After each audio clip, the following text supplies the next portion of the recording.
Bonjour à tous et bienvenue pour cette nouvelle vidéo. Avant de commencer, je voulais vraiment vous remercier pour vos retours concernant ma vidéo tuto sur Alpaca. Je suis content de voir que globalement elle vous a plu. J'ai reçu beaucoup de messages de personnes qui ne s'y connaissent pas trop en informatique, réussir à l'installer et à le faire fonctionner, ce qui a rempli mon objectif premier qui était l'accessibilité. J'ai essayé de résoudre les problèmes des uns et des autres, mais vous vous doutez que je ne peux pas tous vous aider malheureusement. C'est pourquoi j'ai ouvert le serveur Discord qui a pour but premier de nous entraider, mais aussi de parler de tout et de rien. Et je remercie toutes les personnes ayant rejoint le serveur, l'entraide est très présente et je voulais vraiment vous remercier pour ça. Donc aujourd'hui on se retrouve pour une nouvelle vidéo tuto qui je pense va vous plaire. J'ai récemment eu un commentaire qui m'a interpellé, c'est ce commentaire de Sylvain. Sylvain, si tu m'écoutes, merci pour ton commentaire. Et il m'indique qu'il y a une version fine-tunée française de Llama, donc fine-tunée ou affiné en français, et que son repository GitHub se nomme Vigogne. Donc les Vigognes, Lama, Alpaca, apparemment on aime les camélides dans le monde de l'IA. Blague à part, je vous mets évidemment tous les liens et toutes mes recherches en description. Pour résumer, il a mis à disposition les données fine-tunées qu'il a acquis en entraînant Lama de son côté. Donc si Bo Fengguang,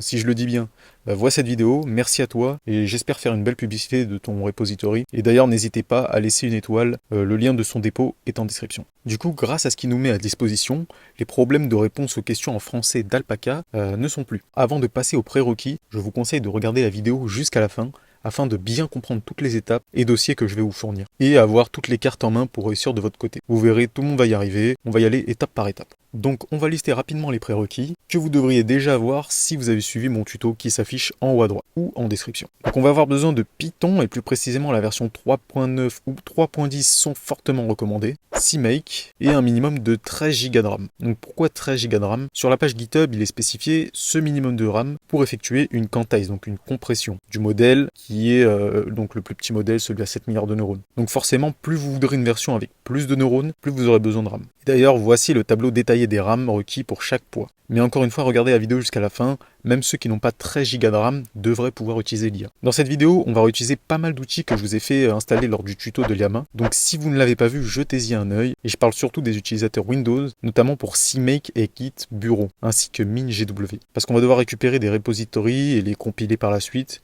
donc c'est important que vous ayez tout installé. Une fois ces prérequis acquis, on peut passer à la suite. Donc à partir d'ici, je vais diviser le tuto en deux parties, une pour Mac Linux et une pour Windows. Donc en fonction de votre système d'exploitation, on se retrouve dans la section appropriée. Donc si vous vous retrouvez dans cette section, c'est que vous avez soit un Mac, soit un Linux. Et pour nous faciliter l'installation, je vous invite à faire comme moi et créer un dossier IA. Vous pouvez l'appeler comme vous voulez. Je fais ça pour les personnes qui ne sont pas très à l'aise avec le terminal. Comme ça, ils pourront suivre et glisser le dossier dans le terminal si vous vous perdez dans les dossiers. C'est vrai que quand on n'a pas l'habitude, ça peut être compliqué et je pense à vous. Pour commencer, nous allons ouvrir le terminal qui va être notre meilleur ami durant la vidéo. Vous allez vous rendre dans le dossier IA qu'on a créé. Puis utilisez la commande git clone suivie de l'URL du repository de lama.cpp.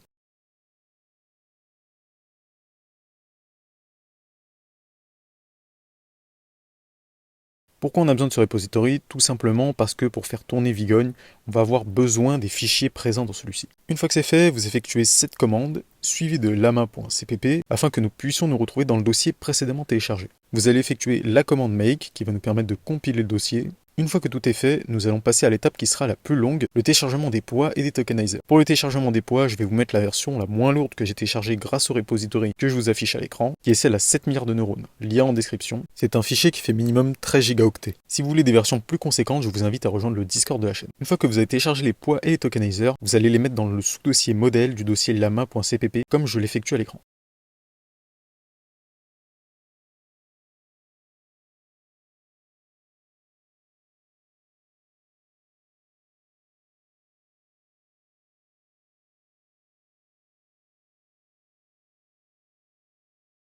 Donc je vous montre rapidement à quoi devrait ressembler le dossier lama.cpp ainsi que le dossier modèle.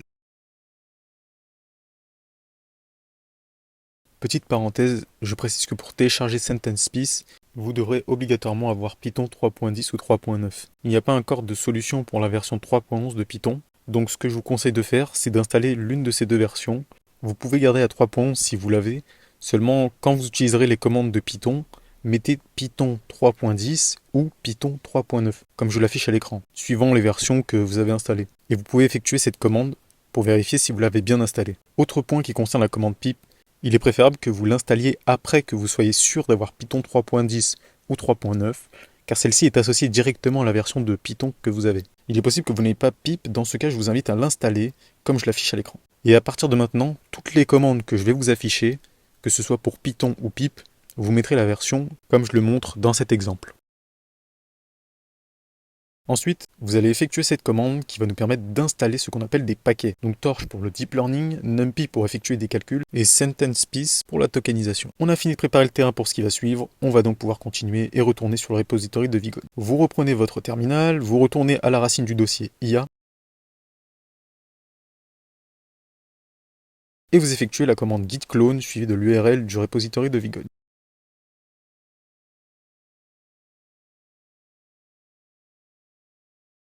Vous vous déplacez dans le dossier avec CD suivi de Vigogne. Une fois à l'intérieur, on effectue la commande suivante afin de télécharger automatiquement tout ce dont nous avons besoin pour continuer. 0 commentaire sur nom de la commande. Une fois l'installation finie, on va aller dans le dossier script et on va exécuter ce fichier Python avec en option le dossier où se trouvent les poids que nous avions téléchargés, le modèle que nous voulons, ainsi que les dossiers de sortie. Vous le nommez comme vous voulez, mais je vous conseille de faire comme moi. Je vous passe les détails, mais en gros, ce script va convertir les poids pour qu'on puisse par la suite les combiner au modèle en français de Vigon.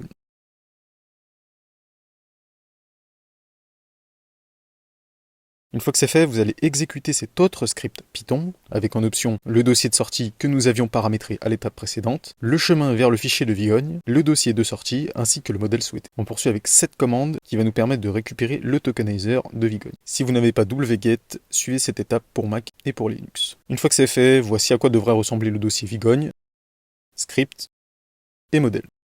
Après ça, et en partant du sous-dossier script de Vigogne, petite parenthèse, si vous n'êtes pas sûr d'où vous vous trouvez sur le terminal, vous faites comme je vous montre à l'écran, comme ça on est au même niveau. Vous allez suivre ce que je fais, donc petite gymnastique entre les dossiers, puisque le fichier Python dont on a besoin se trouve dans le dossier lama.cpp. Et pour y arriver avec le terminal, on va mettre des doubles points pour remonter dans les dossiers, ce qui va nous permettre de convertir les modèles de Vigogne.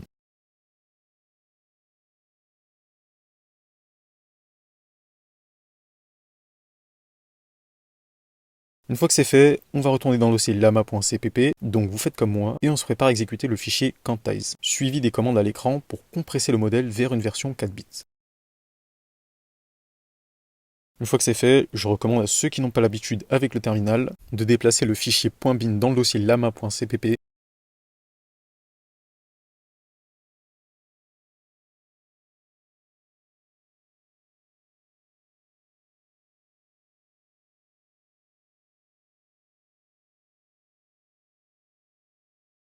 Comme ça, vous n'aurez qu'à vous rendre dans le dossier lama.cpp avec le terminal et lancer la commande suivante. Et normalement, tout devrait se lancer. Je vous retrouve donc à la fin de la section Windows pour les derniers détails du tuto. Donc si vous vous retrouvez dans cette section, c'est que vous avez un Windows. Personnellement, j'ai un 8 Go de RAM et je n'ai pas pu effectuer l'étape de la compilation des poids. Mais pas de panique, pour ceux qui ont le même problème, restez jusqu'à la fin, j'ai peut-être la solution pour vous. Pour nous faciliter l'installation, je vous invite à faire comme moi et créer un dossier IA. Vous pouvez l'appeler comme vous voulez, je fais ça pour les personnes qui ne sont pas très à l'aise avec le terminal, comme ça ils pourront suivre et glisser le dossier dans le terminal si vous vous perdez dans les dossiers. C'est vrai que quand on n'a pas l'habitude, ça peut être compliqué et je pense à vous. Vous allez utiliser GitHub Bureau pour récupérer le repository de lama.cpp, donc vous faites comme moi et vous le placez dans le dossier IA. Donc pourquoi on a besoin de ce repository? Tout simplement parce que pour faire tourner Vigogne, on va avoir besoin des fichiers présents dans celui-ci.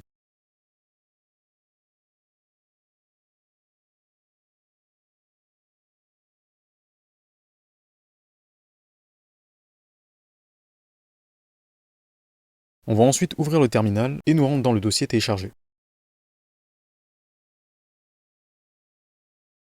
Une fois à l'intérieur, vous allez effectuer les commandes suivantes. Donc mkdir pour créer le dossier nommé build, cd pour nous rendre dans le dossier, cette commande pour la compilation, et enfin cette dernière commande. Une fois que c'est fait, le fichier build devrait ressembler à ça.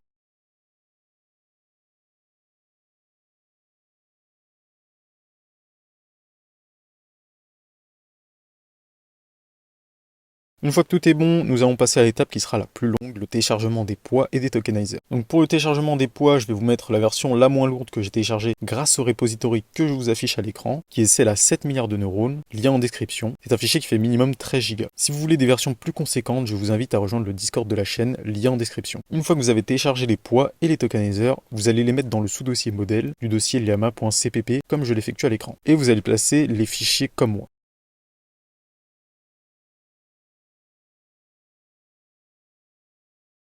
Donc je vous montre rapidement à quoi devrait ressembler le dossier llama.cpp ainsi que le dossier modèle. Ensuite, vous allez effectuer cette commande qui va nous permettre d'installer ce qu'on appelle des paquets. Donc Torch pour le deep learning, NumPy pour effectuer des calculs et SentencePiece pour la tokenisation. Petite parenthèse, je précise que pour télécharger SentencePiece, vous devrez obligatoirement avoir Python 3.10 ou 3.9. Il n'y a pas encore de solution pour la version 3.11 de Python. Donc ce que je vous conseille de faire, c'est d'installer l'une de ces deux versions. Vous pouvez garder à 3.11 si vous l'avez.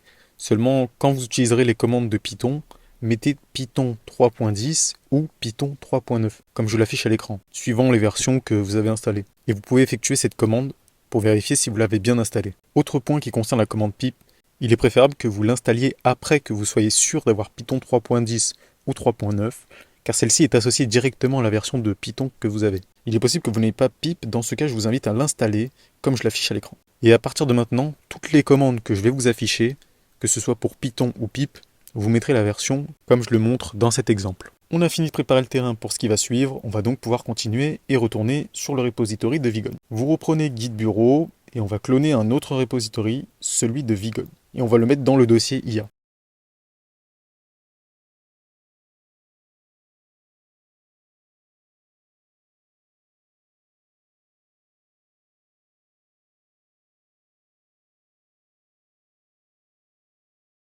Puis avec le terminal, on va s'y rendre.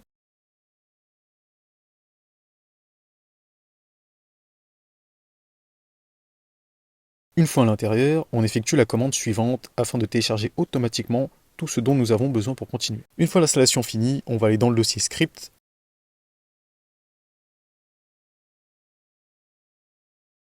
Et on va exécuter ce fichier Python avec en option le dossier où se trouvent les poids que nous avions téléchargés, le modèle que nous voulons, ainsi que le dossier de sortie. Vous le nommez comme vous voulez, mais je vous conseille de faire comme moi. Je vous passe les détails, mais en gros, ce script va convertir les poids pour qu'on puisse par la suite les combiner au modèle en français de Vigon. Et pour ceux qui n'ont pas beaucoup de gigas de RAM, c'est cette étape qui pose problème. Encore une fois, rendez-vous à la fin de l'installation. Une fois que c'est fait, vous allez exécuter cet autre script Python avec en option le dossier de sortie que nous avions paramétré à l'étape précédente, le chemin vers le fichier de Vigogne, le dossier de sortie, ainsi que le modèle souhaité. On poursuit avec cette commande qui va nous permettre de récupérer le tokenizer de Vigogne. Si vous n'avez pas wget, suivez ces étapes. Une fois que c'est fait, voici à quoi devrait ressembler le dossier Vigogne, script et modèle. Après ça, et en partant du sous-dossier script de Vigogne, petite parenthèse, si vous n'êtes pas sûr d'où vous vous trouvez sur le terminal, vous faites comme je vous montre à l'écran et comme ça, on est au même niveau. Vous allez suivre ce que je fais, donc petite gymnastique entre les dossiers, puisque le fichier Python dont on a besoin se trouve dans le dossier llama.cpp. Et pour y arriver avec le terminal, on va mettre des doubles points pour remonter dans les dossiers. Vous mettez ensuite un espace et vous écrivez ceci, ce qui va nous permettre de convertir les modèles de Vigon. Une fois que c'est fait, on va retourner dans le dossier llama.cpp,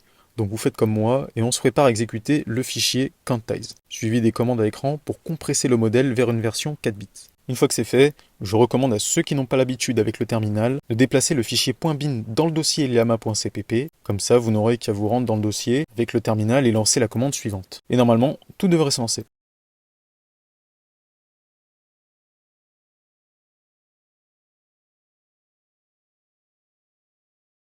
J'espère que vous avez tous réussi à suivre les étapes une par une.